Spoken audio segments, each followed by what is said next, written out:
Okay, hello everyone. I'm here to talk a little bit about the HyAfrica project that is focused on assessing the resources of natural hydrogen in Africa. First, a little bit about Converge. It's a spin-off from University of Évora in Portugal, and is focused on geoenergy and geophysics for energy transition. That includes CCUS. This is carbon capture, utilization, and storage. Geological energy storage, geothermal studies, and a little bit more recently also natural hydrogen, where it has some expertise already. For example, it did a 2-year study on a country scale assessment of natural hydrogen in Morocco. So we will talk also a little bit about natural hydrogen. Natural hydrogen is formed by geological processes in the interior of Earth. It's also called sometimes as geological hydrogen, white hydrogen, and I think I've seen gold hydrogen as well. We will keep the natural hydrogen expression. There are many known mechanisms that can formate natural hydrogen. I think at least a dozen. So, we won't go through all of them, just the two more important. And the theories that are more well stabilized, it's the serpentinization. That's the reaction of water with ultra basic rocks. In here to the right, we have that reaction explained, like olivine plus water. It will produce serpentine, magnetate, and hydrogen. And one of the other major formation hypothesis, it's natural radiolysis of water due to radioactive decay of uranium, thorium, and potassium, where oxygen and hydrogen are split from water. Okay, nevertheless, it is almost sure that it's constantly being replenished. It's renewable at the human scale. Hydrogen, it's a clean energy source, and it's free of intermittency. This is the natural hydrogen is known for many decades, but just only more recently everyone is looking at it more detailed. So in the 80s, in Mali, a groundwater well hit almost 98% pure hydrogen. This well was reopened in 2012 with a pilot hydrogen project, and it has seen the concentrations are very high, the pressure is stable, and generates, actually I don't know if presently it's not stopped by some reason, but it did generate electricity for the local village, and more and some hydrogen reservoirs have probably been confirmed recently at different depths. So this is the unique case that where hydrogen is used has a means to produce electricity. Natural hydrogen, I mean, is used to produce electricity, I think, in the world, at least. Well, things are moving very fast, but I think it's still the only case. This is a map with some identification of locations where natural hydrogen has been identified. We can see that it's a little bit distributed around the world. We can see that Asia, in Asia, Eastern Europe, in Russia, there are more cases. Well, it's probably not because there's more natural hydrogen there, but because they started looking for it earlier and many decades ago. So in that sense, it's possible that in the rest of the world, in zones in the map that are more or less, that more occurrences will be found in the next years. The key challenges for natural hydrogen are the technical capacity and awareness is very low, even within geosciences community. Not long ago, I remembered listening to a geologist saying that the first time he heard about natural hydrogen on the ground, it sounded like something false. And after he checked some references, he could understand that it was not something strange from the internet. There are no established exploration methodologies. There are no regulatory or licensing.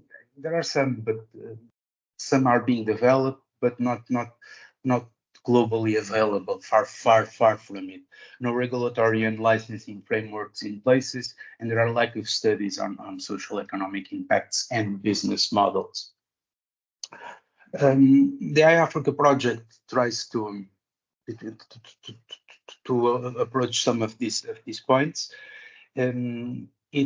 It is implemented in the framework of the long-term European-Africa Partnership on Renewable Energy, LEAP-RE, and it falls within the categories of Pillar 1, research, innovation, and capacity building, and multi-annual roadmaps on smart standalone systems and off-grid applications. The project has a duration of 3 years. We're almost finishing the second one now, and it will be finished next year in August, more or less. The objectives are to map the natural hydrogen resources in 4 target regions, one in Morocco, one in Mozambique, one in South Africa, and one in Togo, to study the socio-economic impact, or to assess the socio-economic impact and business models in standalone and mini-grid systems, and to engage target countries to start working on regulatory and roadmaps. Actually, no, we will build the roadmaps, but it's to engage the target countries for the regulatory aspects of natural hydrogen and building capacity and raising awareness about natural hydrogen. The HyAfrica Consortium is constituted by 9 partners from 6 countries, 4 in Africa: Morocco, Togo, South Africa, and Mozambique, and 2 in Europe: Portugal and Germany. The partners are converged from Portugal, a small medium enterprise. From Germany, 2 research institutes, the LIAG and Fraunhofer. From Morocco, University Mohamed Premier. From Togo, University of Lomé. From South Africa, University of Pretoria and University of Limpopo, and from Mozambique, University Eduardo Mondlane and the National Directorate of Geology and Mines. Most of the partners are universities, 5 universities, 2 research institutes, 1 governmental regulatory body, and a small medium company. The expected outcomes of the project are at 2 scales. One, at national scale, it is expected that at least 2 countries will include natural hydrogen in the national mining and energy laws, and it is expected that at least 2 countries will implement programs for characterization of their national resources in natural hydrogen. At regional scales, it is expected that at least 2 regions will implement natural hydrogen exploration and utilization programs. At least 2 regions will increase the share of renewable energies and promote sustainability by using natural hydrogen. And and it's also expected to have validated business models for standalone systems with hydrogen, either natural or in combination with other types of hydrogen, like green or blue. And the other outcome at the regional scale, it would be the communication to increase the local population's engagement.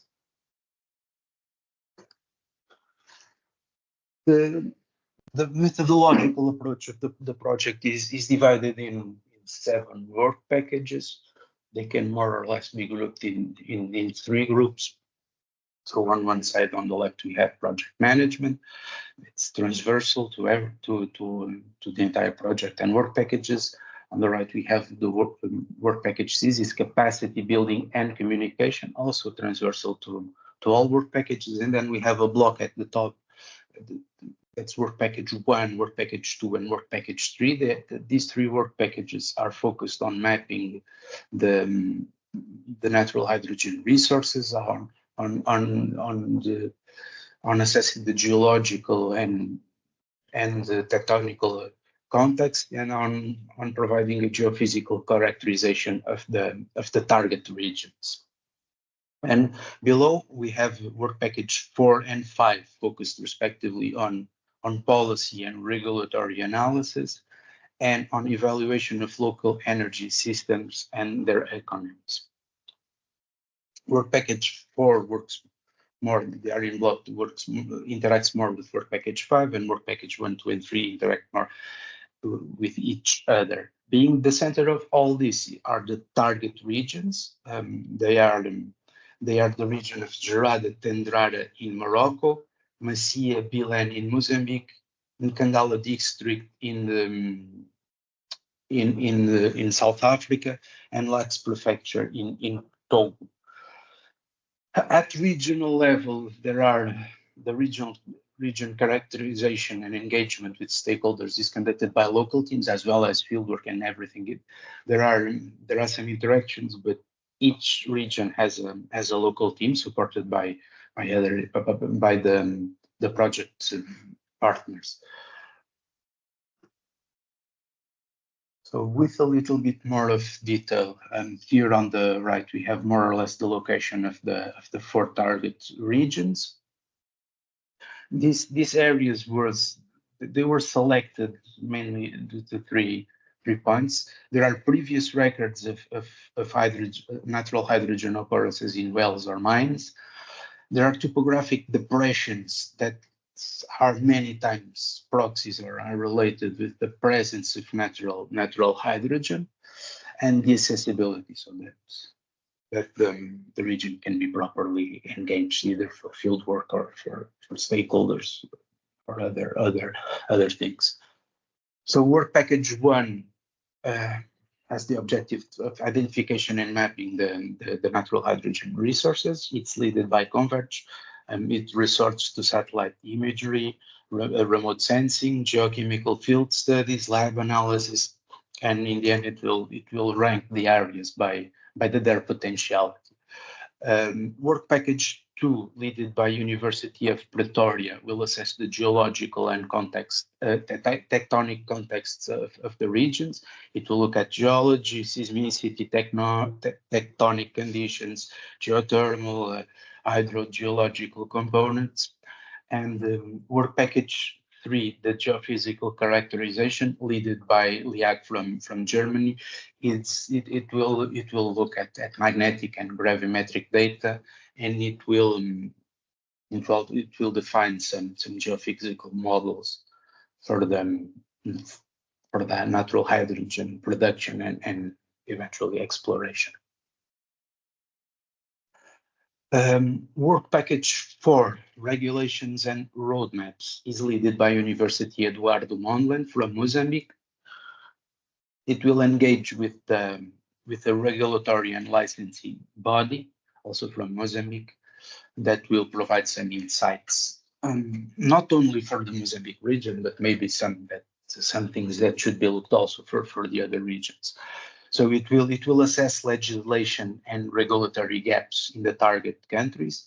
It will engage with local policymakers. It will develop mechanisms to include natural hydrogen in the energy or mining laws or other relevant laws that may apply in the target countries. And it will develop roadmaps for national natural hydrogen strategies. Presently, the present work, it's in the stakeholders mapping. That the stakeholders are being identified in each region. Some have already been engaged in some workshops in the past. More will be in the future, and also the study of the regulatory and legislative gap analysis. It's also starting for each region. Work Package 5, led by Fraunhofer from Germany. It works with the socioeconomic relevance of natural hydrogen. It will focus on the two highest ranking regions, and it will consider the socioeconomic conditions. It will look at barriers and opportunities for natural hydrogen.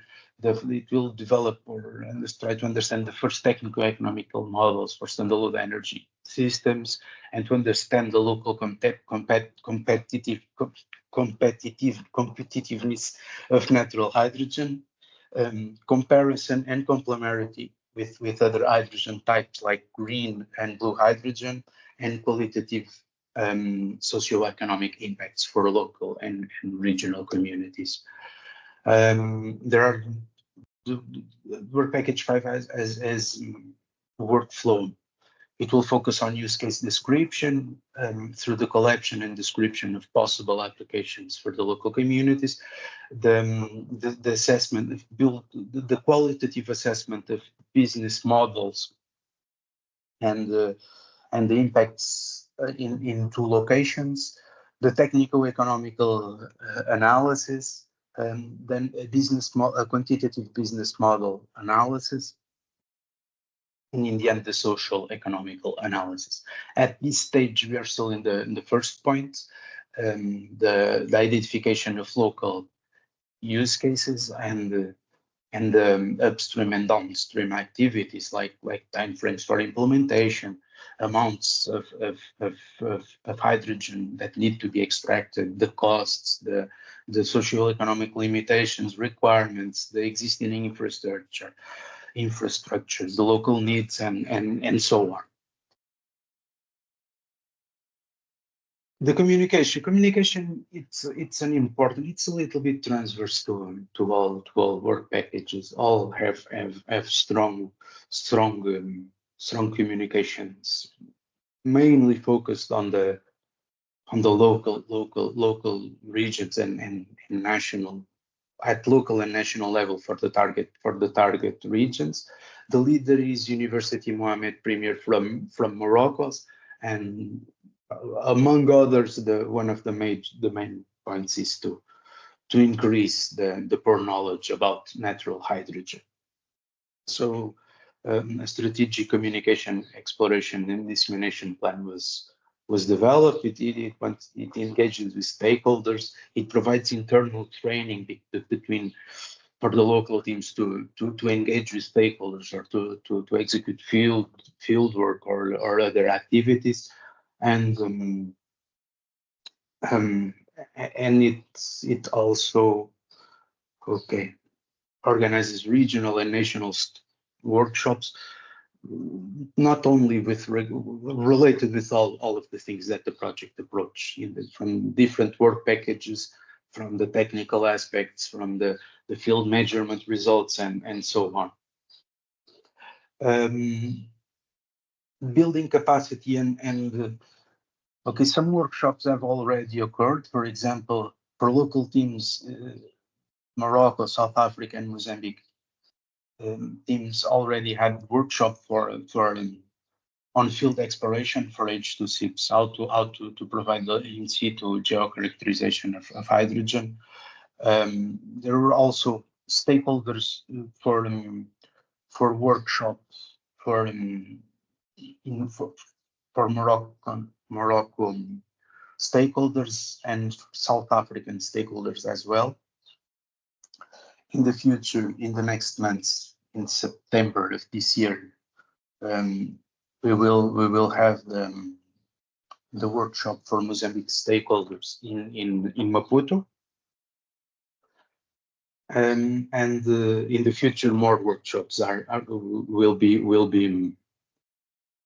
be planned and executed, mainly related at this point with work packages 4 and 5. Now a little bit of detail on what the work packages are doing or executing. In this case, detail only for the work packages 1 to 4, related with the mapping workflow. So we start with satellite image interpretation, where detect, identify depression spans. These depression spans, we can see them here in this image. Well, they are also called fairy circles many times. They are small topographical depressions. They can be very, very, very big. For example, in this scale here in this example, this one, I have like 1 kilometer in the longest axis.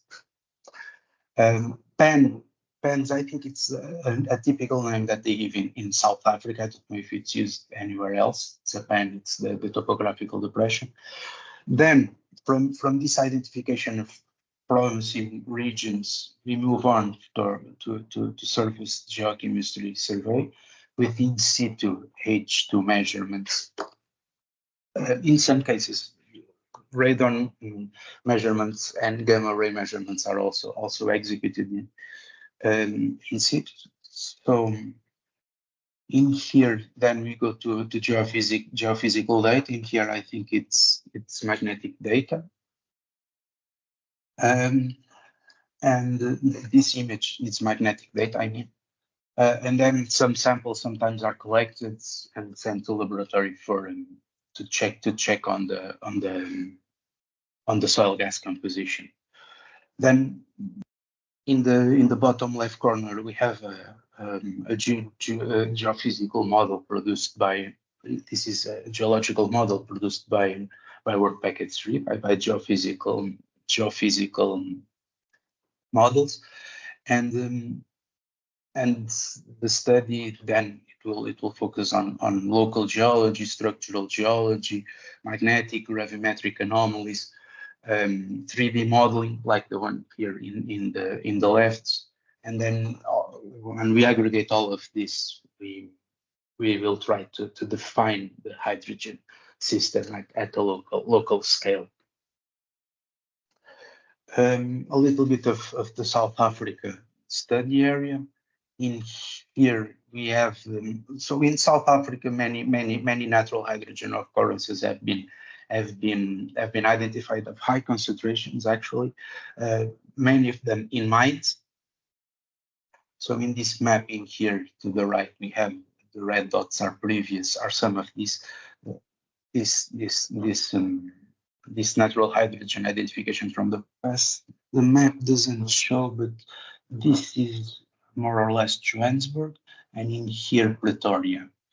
There are plenty of iron-rich and supernised units in the region that could be the explanation for the production of natural hydrogen. This is the locations of the first field measurements almost 1 year ago. So in here, okay, we have the locations from the samples and some images with the details. We can see our fairy circles, bands or depressions in the images. And in this region, like almost 5,000 depressions were identified. So this is some more details from South Africa. First field survey was in June last year, the second in September, and the third was recently concluded in March. I think more field surveys are expected during this week, and currently around 900 points have been sampled in situ for natural hydrogen presence, with the maximum concentration being slightly above 4% per volume. So in here, in the image to the right, I don't know if it's clear. This is a local. Well, I don't know if it's a village, but this is a local village. In here, you can see more or less the scale of the depression. It's very, very the scale of the depression and the scale of some of the measurements that we executed. In Mozambique, the results are also interesting, with concentrations above, with hydrogen concentrations above what it's expected many times. So this was the first field result. Around 100 measurements were were executed with interesting concentrations of CO2. Not long ago, there was a second field survey with hundreds of points. We haven't processed that data yet. Now having a look at faults in structural controls of depressions. Here in this figure, we have Johannesburg and Pretoria are mapped. We have the red dots are the previously known natural hydrogen occurrences. The blue points are depressions and bands marked. We can see that they are well, not always, but sometimes they seem to aggregate here in this zone of magnetic anomaly. In here, I think it's gravimetry data for the region. And in here we have the white lines are the faults at the faults in the region. And these polygons, I think they are the rocks that are expected to have iron rich or serpentine content. If we move to this map on the right, we have on black, we have the faults, and in red, we have the limited pressures or depressions or bands or fairy circles. And if we map the longest axis of the depression, usually these depressions, well, they are in the elliptical shape or rounded shape. They're not irregular. They usually have they usually seem to follow a pattern. So in this case, if we map the longest axis of the ellipsis, we can see that the directions are more or less parallel with the orientation of the faults that are in this specific case. In this case, the orientations were aggregated. It's clusters and just for visualization purposes, and we can see also that they seem to follow there is some parallelism between the orientation of the bands and the faults that we have mapped. In this case, this is just a detail of an example of the modeling that it's done mainly by our package 3. We're starting with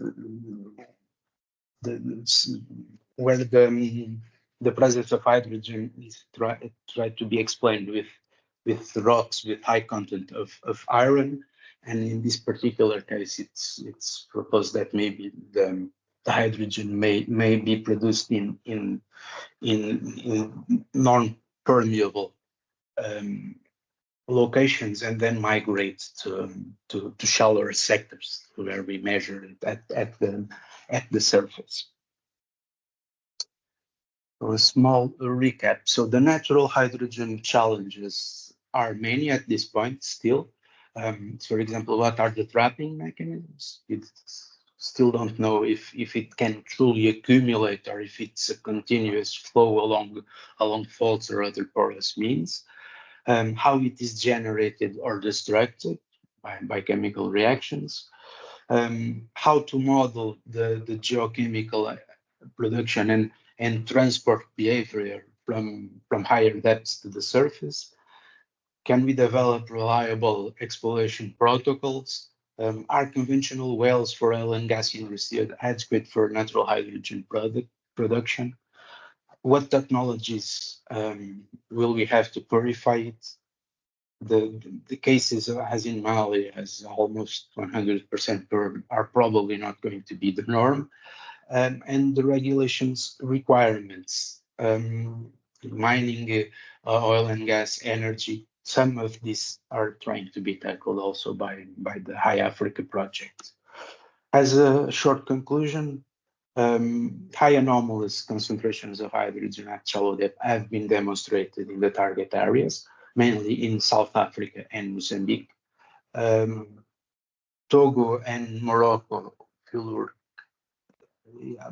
Togo, it's still to be executed and in Morocco, it's in the initial stage. 3D models of the iron-rich mafic rocks that are expected to be the reason for the natural hydrogen production do sustain or not prove, but seem to agree that they may be a potential source for hydrogen. In South Africa, the target region, it's highly promising, with the faults and inlinements seeming to be providing some kind of structural control to the occurrences, superficial occurrences of depressions and the associated natural hydrogen. And there are the last two steps is building capacity and raising awareness. It's essential to engage the local authorities, and it's also essential to study the socio-economical context and standalone systems. These last 2 points are the main focus of work package 4 and 5, and they will be very active during the final stage or final year of the project. And that's it. Thank you very much. Thank you